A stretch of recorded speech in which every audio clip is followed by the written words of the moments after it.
ingin sepakati dulu bahwa sebetulnya kalau kita bicara akhir zaman dengan diutusnya Rasulullah SAW, maka itulah sudah masuk dalam ruangnya akhir zaman itu. Ya, cuma kita belum katakan berakhirnya zaman, kita baru katakan akhir zaman. Ya, artinya apa? Kita berada di penghujung kehidupan dunia,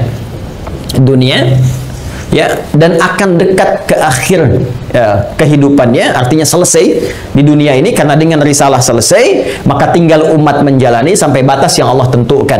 Ya, batas waktu yang telah Allah tetapkan, kalau menunjuk kepada waktu spesifiknya, detiknya, menitnya, sampai jamnya, disebut dengan sa'ah, namanya as-sa'ah. Ya. Nanti di periode ini ada kejadian-kejadian, ya, di mana segala hal bisa muncul, ya, bisa terjadi banyak hal, nanti kita sebutkan, baik itu nanti huru-hara, baik itu banyak musibah, baik itu nanti selesai kehidupan, wafat, bangkit, sesuatu terjadi, sesuatu yang banyak terjadi, bangkit dan sebagainya, disebut dengan qiyamah namanya. Ya, asalnya qiyam, sifatnya ditambah ta, disebut dengan qiyamah. Karena itu nanti peristiwanya disebut dengan yaumul qiyamah. Yaumul qiyamah. Ya. Nanti ada surah Al-Qiyamah, surah ke-75, gitu kan? La uqsimu biyaumil qiyamah. Ini peristiwanya. Tapi kalau kita ingin menunjuk kepada waktunya spesifik, ya, berakhir nih waktunya, selesai, sehingga terjadi kiamat yang dimaksudkan. Kita serap ke dalam bahasa Indonesia menjadi kiamat. Ya, berakhir waktunya disebut dengan sa'ah. Sa'ah menunjuk kepada, kalau sekarang dalam bahasa Arab standar, sekarang sa'ah disebut jam. Ya, jam ada detiknya, kan sa'alan. Jam berapa sekarang? Ya, sampai ke detiknya, sampai ke menitnya dan seterusnya, itu menunjuk kepada waktu ini disebut dengan sa'ah. Ya, karena itu teman-teman sekalian, ketika Allah menegaskan kapan terjadi tepatnya ini, tepatnya terjadi kiamat ini, menunjuk pada waktunya, itu hanya milik Allah Subhanahu wa taala, prerogatifnya. Ya, karena itu di Quran surah ke-31 Luqman, di ayat ke-34, ayat terakhir, hal pertama dari 5 hal yang menjadi hak prerogatif Allah, kalimatnya langsung menggunakan kata sa'ah. Innallaha 'indahu 'ilmus sa'ah. Ini kalimatnya menggunakan apa? Sa'ah. Ya, di hadis Muslim nomor hadis yang ke-8 disebut dengan hadis Jibril, ya, alaihissalam, ketika beliau bertanya, mengonfirmasi kepada Rasulullah, ya, Sayyidina Muhammad sallallahu alaihi wasallam, bertanya tentang kapan tepatnya terjadi kiamat. Maka kalimat terakhirnya ketika bertanya tentang iman, Islam, ihsan, mata sa'ah. Mata sa'ah, kapan tepatnya terjadi kiamat? Nabi menjawab, mal mas'ulu anha bi'alama minas sa'il. Kenapa penting saya sebutkan ini? Nah, ada langsung firman Allah dalam Al-Quran, pembukaan satu surah, di surah ke-54 Al-Qamar. Ya, Al-Qamar. Dalam pandangan Allah, Allah menyebutkan bahwa ketika Rasulullah diutus sebagai Rasul di akhir zaman, artinya zaman ini terakhir dalam kehidupan, nggak ada nanti umat yang baru lagi, nggak ada Rasul diutus lagi dan sebagainya. Itu sudah Allah mendeklarasikan satu pembuka kalimat dalam firman yang sangat singkat tapi tajam sekali. Iqtarabatis sa'ah. Iqtarabatis sa'atu wansyaqqal qamar. Quran surah ke-54 ayat yang pertama. Jadi Allah sudah menyampaikan sejak Nabi SAW diutus kurang lebih 15 abad yang lalu, kan? Allah menyampaikan iqtarabatis sa'ah. Ya, masa itu sudah dekat. Ya, jadi sejak diutusnya Nabi, Allah sudah mendeklarasikan, sudah menyampaikan, ya, menginformasikan pada seluruh hambanya bahwa ini kejadian ini sudah dekat. Ya, dengan diutusnya Rasulullah, bahwa zamannya akan berakhir. Cuma dekatnya dalam konteks firman Allah dengan pandangan kita tentu sangat berbeda. Ya, karena dimensinya tidak serupa, sifat-sifatnya jauh berbeda, kan? Maka demikian pula memahami firman Allah tidak menggunakan pendekatan akal manusia. Jangan kita katakan dekat dengan ukuran kita, tidak. Lihat ukuran Allah. Ya, di mana ukuran Allah? Lihat surah Al-Ma'arij misalnya, ayat yang ke-6. Innahum yarawnahu ba'ida wa narahu qariba.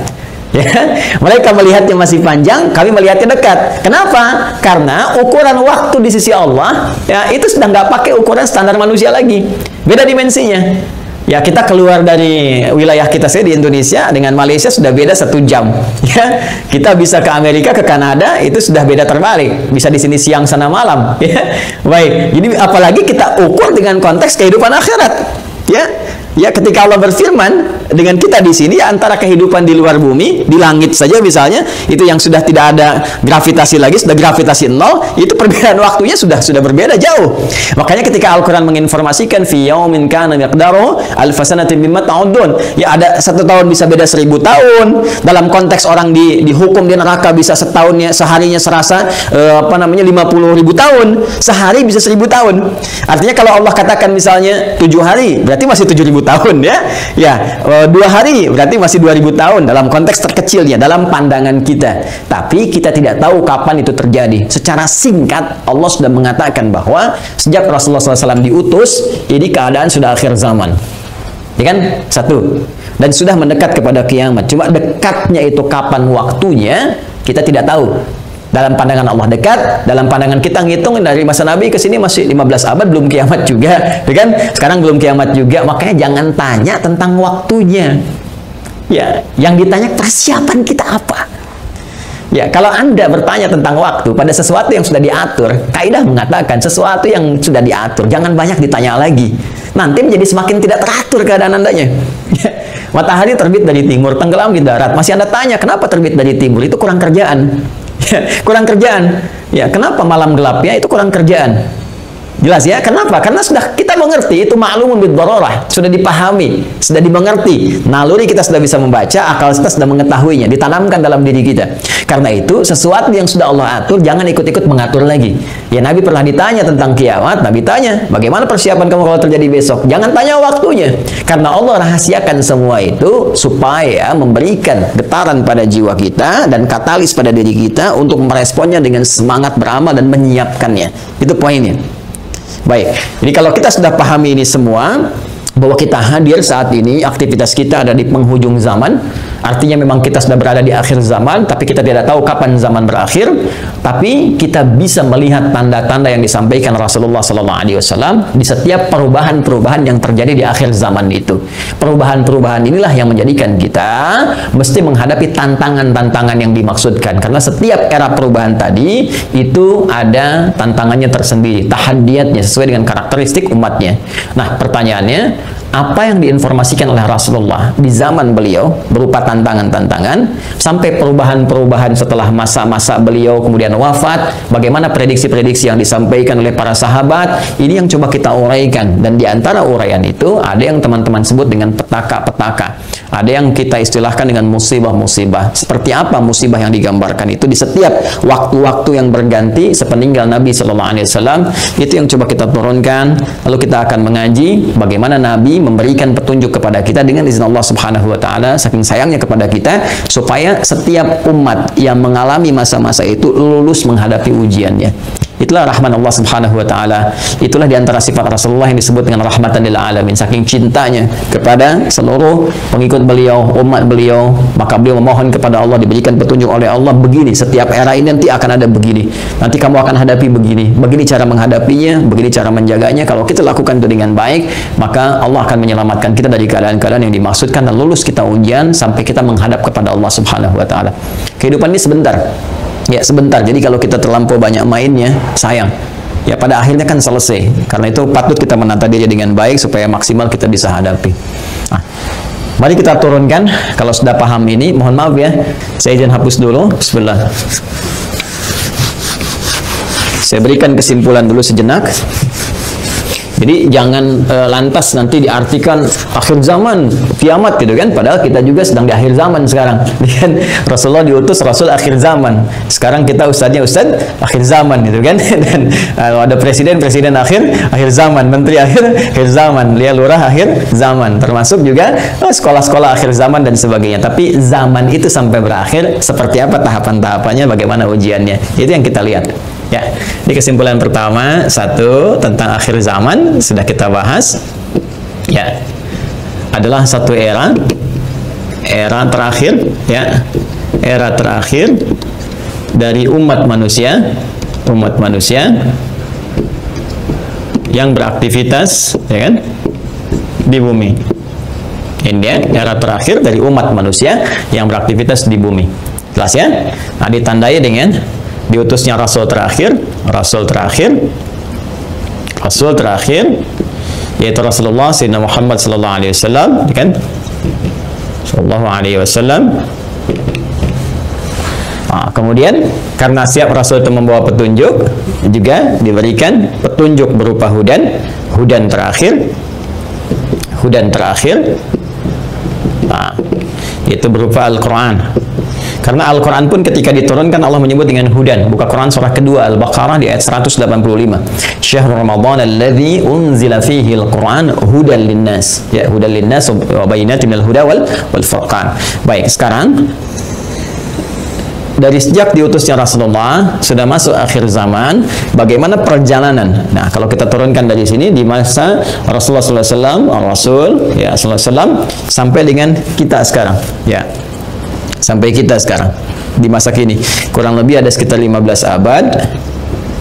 Nah, sekarang kita akan bicara tentang bagaimana Rasulullah SAW menyampaikan tentang berita-berita nubuat itu tentang berita besar yang terjadi dibawa oleh utusan. Ya, orang menyampaikan nubuat disebut dengan nabi, pembawa berita besar. Beritanya disebut dengan naba, karena itu ada surah An-Naba. Ya, amma yatasadun 'anil naba'il 'azim. Ya. Nah, ini nanti ada nubuat-nubuat beliau yang disampaikan kepada para sahabatnya, terlacak sampai dengan ke kita tentang peristiwa-peristiwa yang terjadi di masa-masa sampai mendekat kepada waktunya berakhir, as-sa'ah, ya, as-sa'ah.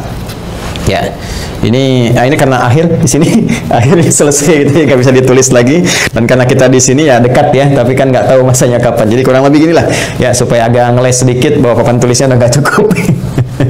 Jadi gini ya, teman-teman sekalian, ya, turunkan ke sini. Nah, baik, sekarang saya beri contoh begini misalnya. Ya, ini hadis yang populer saja. Saya langsung ambil dari hadis riwayat Muslim. Hadis riwayat Imam Muslim. Ya, nomor hadis yang ke-8. Nanti ada bab tentang iman, Islam dan ihsan. Ya, dikenal juga dengan hadis Jibril dan banyak dikutip oleh para ulama, termasuk juga Imam An-Nawawi dalam Al-Arba'in. Dari 42 hadis beliau mengutip ini, teman-teman sekalian, di hadis yang kedua setelah innamal a'malu binniyat, masuk hadis ini. Ya, Abi Hafs bin Khattab radhiyallahu taala anhu, qala bainama nahnu julusun 'inda Rasulillah sallallahu alaihi wasallam, ittala 'alaina rajulun syadidu bayadith thiyabi, syadidu sawadis sa'ari, la yura 'alaihi atharus safari. Nah, kemudian setelah itu dia datang kepada Nabi sallallahu alaihi wasallam, fajalasa ila Nabi sallallahu alaihi wasallam, fasnada rukbatayhi wa wada'a kaffayhi ala fakhidhihi, faqala ya Muhammadun akhbirni anil Islam, dijawab oleh Nabi, akhbirni anil iman, dijawab oleh Nabi, akhbirni anil ihsan, dijawab oleh Nabi. Terakhir kemudian mata sa'ah. Ya, bertanya tentang tanda-tanda as-sa'ah. Kapan ini? Ya, terjadi tepatnya kiamat. Nabi menjawab, mal mas'ulu anha bi'alam min sa'il. Ya, tidaklah yang ditanya lebih tahu daripada siapa yang bertanya. Ya, tidaklah yang ditanya lebih tahu daripada yang bertanya. Jadi yang ditanya Rasulullah SAW ini kan Jibril, dekat dengan Allah. Allah Subhanahu Wa Taala berikan wahyu lewat Jibril sampaikan kepada Rasulullah. Tentunya ya malaikat Jibril lebih tahu dibandingkan dengan saya. Ya, ini juga pertanda ada dua hal. Pertama, pertanda ujian yang disampaikan malaikat kepada Nabi Muhammad supaya tidak mengarang sesuatu di luar apa yang Allah wahyukan kepadanya. Dan ini membenarkan risalah Nabi Muhammad SAW. Yang kedua juga salah satu pertanda bagaimana ta'zimnya, ya, kagumnya malaikat Jibril kepada Nabi Muhammad karena merasa Rasulullah lebih dekat dengan Allah Subhanahu Wa Taala. Bagaimana dipuji dalam Al-Quran, wa innaka la'ala khuluqin 'azim, dijamin surga sebelum wafatnya, inna a'tainakal kautsar. Ya, tentu ada pertanyaan dari malaikat, nih hamba luar biasa disayang Allah, dan hamba manusia yang sudah pada tingkat tersayang dari Allah itu melebihi malaikat. Karena itu ketika Adam alaihissalam ya diuji oleh Allah, diminta, ditanya ini apa, ini apa, ini apa, ya, Al-Baqarah di ayat yang ke-31 itu wa 'allama Adam al-asma' kullaha dan seterusnya sampai ayat 33, maka malaikat kan diminta sujud hormat. Ya, 34-nya. Wa idz qulna lil malaikati isjudu li Adam fasajadu. Kan? Maka mereka diminta sujud hormat kepada Adam alaihissalam. Apalagi Nabi Muhammad sallallahu alaihi wasallam dengan segala puncak ketakwaan dan kedekatannya kepada Allah, maka mengkonfirmasi malaikat karena melihat bagaimana kedekatan Rasulullah dengan Allah Subhanahu Wa Taala. Tapi tetap Nabi dengan tawadhu mengatakan mal mas'ulu anha bi'alam minas sa'il. Ya, kemudian bertanya an amaratiha, maka akhbirni, ya, an amaratiha, maka sampaikan kepadaku, ya, informasikan, maksudnya kepada malaikat Jibril ini supaya didengar oleh sahabat-sahabat yang lain dan disampaikan kemudian kepada generasi setelahnya sampai dengan ke kita. Ya, apa tanda-tandanya? Nah, ini tanda-tanda umum, teman-teman sekalian, yang mencakup kehidupan secara umum, baik itu dialami oleh ahli Quran ataupun bukan ahli Al-Quran. Jadi, ada masa-masa kehidupan dari sejak zaman Rasulullah, nanti terus yang akan mendekat kepada as-sa'ah, berakhirnya kehidupan. Apa diantaranya? Ini banyak hadisnya ya. Ini saya baru ambil salah satu, gitu kan? Salah satu. Maka dikatakan misalnya antali dalam rabbataha. Bagaimana seorang pembantu melahirkan tuannya. Ya, di sini para ulama ada yang memahami sesuatu dunia menjadi terbalik. Ya, suatu dunia menjadi terbalik. Kalau kita lihat tekstual kan nggak mungkin, pembantu kok lahiran tuan, kan nggak mungkin. Tapi ada yang mengartikan banyak hal. Ya, keadaan menjadi terbalik. Ya, misalnya mohon maaf ya, kan biasanya tuan yang mengatur pembantu, sekarang pembantu ngatur tuan. Ya, jadi nanti ditafsir dengan hadis-hadis lain. Ketika yang benar disalahkan, yang salah dibenarkan. Kemudian pembantu melahirkan tuan, ada yang mengartikan dengan perzinahan, ya selingkuh antara pembantu dengan tuan, dengan majikannya dan sebagainya, atau majikan memanfaatkan tuan dan sebagainya. Ya, ada kalimat-kalimat seperti itu, wa antaral khufata wa alata. Ya, kemudian Anda bisa melihat kata Nabi sallallahu alaihi wasallam bagaimana pada masa itu orang-orang Badui yang ya dari jauh dari pedesaan tiba-tiba mendapatkan sesuatu yang luar biasa sampai ya tatawaluna fil bunyan, lomba meninggikan bangunan. Ya, ini ada yang memahami bahwa orang yang biasanya mengembala kambing, artinya orang-orang yang desa dari jauh dari apa yang tidak terbiasa dengan hal-hal yang mewah, tiba-tiba sibuk dengan kemewahan-kemewahan. Ya, kemudian nanti ditafsir di hadis lain, orang-orang berlomba-lomba dalam urusan dunia. Sampai orang-orang desa pun ada ikut-ikutan, ya kan? Pengen terlibat dalam konteks dunia dan sebagainya, yang biasanya mereka hidup dalam keadaan-keadaan yang serba sederhana dan sebagainya. Jadi situasi ini situasi umum. Ya, nanti ada hadis terkait dengan banyak menyebar penyakit-penyakit yang menular, yang jarang ada obatnya dan sebagainya. Ini masih persoalan-persoalan umum yang dengan umum ini dialami oleh semua orang. Artinya mau ahli Quran, bukan ahli Quran, ya akan mengalami peristiwa ini. Ya, saat kebenaran mulai tertukar, saat macam-macam dan seterusnya lah. Ya, tapi alhamdulillah kita nanti masih dilindungi dengan hadirnya hadis-hadis lain. Ya, masih ada ulama-ulama. Walaupun nanti mesti hati-hati ketika ulama banyak yang diwafatkan Allah Subhanahu Wa Taala. Sekarang kurang lebih sudah di atas 400 dari situasi pandemi saya di Indonesia saja. Itu bukan yang kaleng-kaleng, itu ulama-ulama yang memang ahli pesantren, ahli dzikir, ahli ilmu dan sebagainya. Mesti hati-hati juga. Ya, alhamdulillah kita masih ada orang-orang yang istighfar, bangun di malam hari, orang-orang yang mendekat kepada Allah, orang-orang yang taubat, masih kita dilindungi oleh Allah. Ya, jadi keadaan-keadaan ini, tapi petunjuk-petunjuk ke arah ini sudah mulai terasa. Artinya Nabi menyampaikan setelah kehidupan beliau akan dialami masa-masa ini. Ya, jadi masa-masa ini sudah terjadi fitnah kubra dari masa tabi'in, ya, dari masa sahabat akhir-akhir ke tabi'in. Setelah itu kan ada juga peristiwa-peristiwa ini. Sampai juga di kita sekarang pun kita rasakan peristiwa itu. Tapi jangan disimpulkan berarti besok kiamat, Jumat lagi gitu ya. Jangan-jangan ngambil kesimpulan gitu juga. Ada variabel-variabel lain yang harus kita pahami, tapi kita mesti waspada. Ini berupa fitnah. Ini yang saya maksudkan. Ini ujiannya. Ujiannya. Ingat nanti ya, ada fitnah, ada musibah, ada bala, ada ibtala, itu beda-beda. Ya, itu beda-beda. Nah, ingin saya katakan bahwa ini ujian kita di sini. Ini ujian kita. Karena ini ujian kita mesti lulus, teman-teman sekalian. Nah, sekarang jangan langsung kita pahami ini kiamat besok ini. Tidak. Nabi ingin mengatakan di masa depan ada tantangan-tantangan tuh akan begini. Dan ini kalau tantangan-tantangan ini nggak bisa dihadapi, sudah ini akan menjadi variabel yang mempercepat terjadinya kiamat. Artinya cepat menuju ke arah ini. Ya. Kalau orang udah nggak bisa dikendalikan, nggak ada orang jujur semua, orang semua berperilaku maksiat, orang semua berperilaku fahsya, mungkar dan sebagainya, ini mempercepat. Tapi kalau kita bisa lulus ujian-ujian ini, minimal rahmat Allah kita dapatkan.